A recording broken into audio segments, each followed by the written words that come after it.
Now, focusing on the COVID crisis here in India, cases have been coming down, but some states still remain a huge cause of concern. One of them is the state of Kerala that's reported the maximum cases, over 15,000 cases. Now, Kerala was a state that received and garnered a lot of praise for how it handled COVID. What's really gone wrong now? Why are we seeing cases going up? We explore in this report.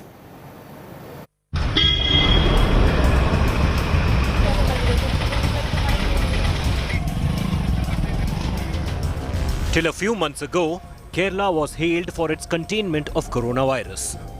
In the first wave, it had managed to keep the death rate below 0.20%.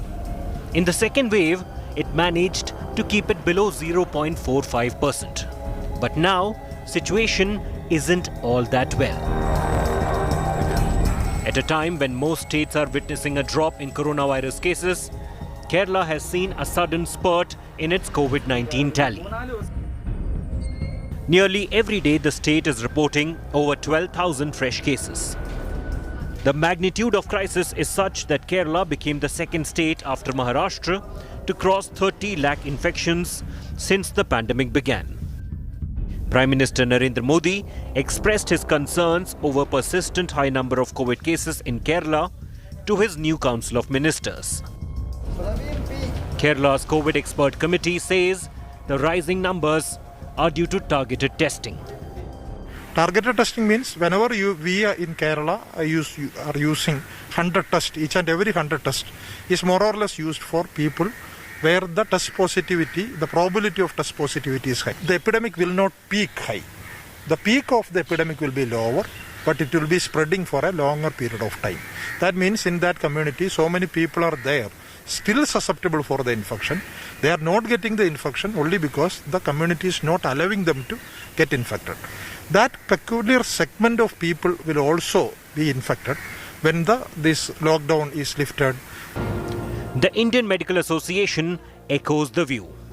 The population of Kerala, you cannot compare with many other states, and you can call it a mini Dharavi. The entire Kerala can be called as a mini Dharavi, and we have very high population, and also the people traveling. The mobility of the people is very high.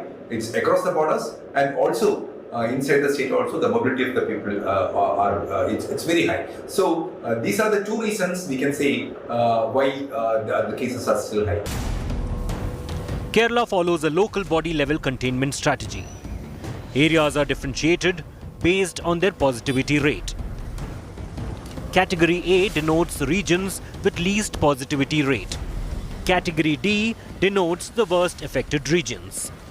29.75% ശതമാനത്തിൽ നിന്ന TPR ആണ് പതുക്കെ കുറച്ച് 10% എത്തിക്കാൻ സാധിച്ചത്.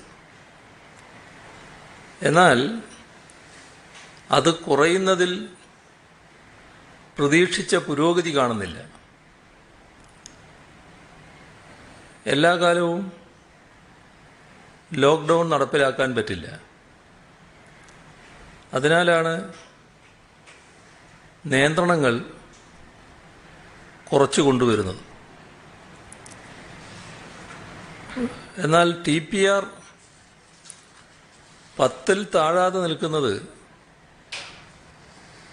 ഗൗരവമായ പ്രശ്നം തന്നെയാണ്. Opposition too has backed government's containment policy.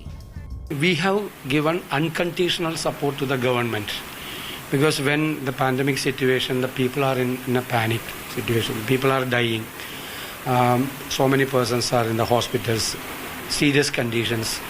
And when we are positive, we are anxious about our parents and our children. But we have raised one issue on the floor of the assembly that government is trying to underrate the COVID deaths. Even as experts and politicians cite various reasons for Kerala's rise in COVID-19 numbers, the fact remains that tens of thousands are turning positive each day and hundreds of them are dying.